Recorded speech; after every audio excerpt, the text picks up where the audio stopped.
મહાઠગનો master plan. શું કોઈ એક જ વ્યક્તિ એક સાથે રેલવે, ઓએનજીસી, આઈઓસી અને એફસીઆઈનો ડાયરેક્ટર હોઈ શકે?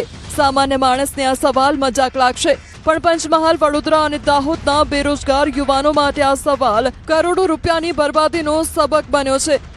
ઓળખો આ ચહેરાને। આ છે હાલોલના કંજરી ગામનો ભરત કનુ પરમાર, જેણે સરકારી નોકરીની ભૂખ ધરાવતા નિર્દોષ યુવાનોને શિકાર બનાવવા આખું ફેક નોકરીનું નેટવર્ક ઊભું કર્યું હતું। પોતે એફસીઆઈમાં મોટો સાહેબ હોવાની ખોટી ઓળખ આપીને આ ભેજાબાજે લાખો નહીં પણ કરોડો રૂપિયા ખંખેરી લીધા છે।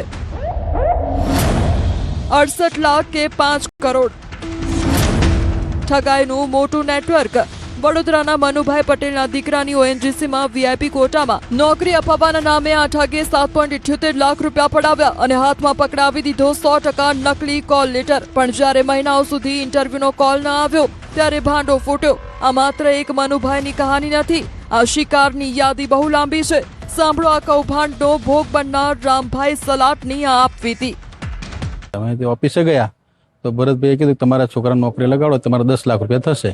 એમાં તમારે પહેલાં અડધા પૈસા ભરવાના અને અડધા પૈસા ઓર્ડર આપ્યા પછી ભરવાના। એટલે અમે 7 લાખ જેવા ભરી દીધા પૈસા, અને એ 7 લાખને ભરતા અમને લગભગ 7 થી 8 મહિના 9 મહિના થઈ ગયા, પણ અમને ઓર્ડર ના આપ્યો। અમને કહે છે કે તમારો ઓર્ડર નીકળશે, પણ હજુ સુધી ઓર્ડર નીકળ્યો ના।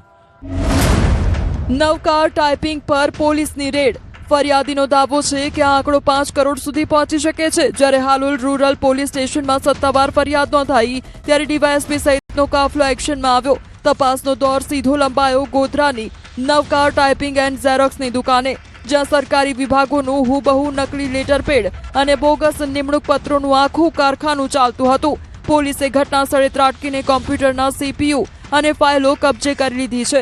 આ આખા કાવતરાનો માસ્ટર માઇન્ડ કેવી રીતે કામ કરતો હતો તે અંગે પોલીસ ઝીણવટપૂર્વકની તપાસ હાથ ધરી છે। ફરિયાદી મનુભાઈ છે, એમને એમના દીકરાને નોકરી ઓએનજીસીમાં અપાવવા માટે થઈ અને વાતચીત કરેલી, જે અનુસંધાને એમણે આરટીજીએસથી તેમજ રોકડા અને ચેકથી કુલ 7,78,950 રૂપિયા નોકરી અપાવવા માટેના પેટે લીધેલા હતા। અને એ અનુસંધાને એમને કોલ લેટર્સ ઓફર કરેલો હતો, જે કોલ લેટર્સ થયા પછી પણ કોઈ ઇન્ટરવ્યૂ કે એવું ના આવ્યું, એટલે એમને વેમ ગયો, એટલે એમણે પાછા પૈસા પરત માગવાનું ચાલુ કરેલું। પોલીસે હાલમાં 68 લાખની ઠગાઈનો ગુનો નોંધી ભરત પરમારની કુંડળી ફંફોસવાનું શરૂ કર્યું છે। પોલીસને શંકા છે કે આ રેકેટમાં હજુ પણ અનેક મોટા માથાઓ સામેલ હોઈ શકે છે। જો તમે પણ આ મહાઠગનો શિકાર બન્યા હો તો તાત્કાલિક હાલોલ ગ્રામ્ય પોલીસનો સંપર્ક કરો, અને યાદ રાખો, મહેનત સિવાય સરકારી નોકરી મેળવવાનો કોઈ શોર્ટકટ નથી। પંચમહાલથી રાજેશ જોશી, ન્યૂઝ 18 ગુજરાતી।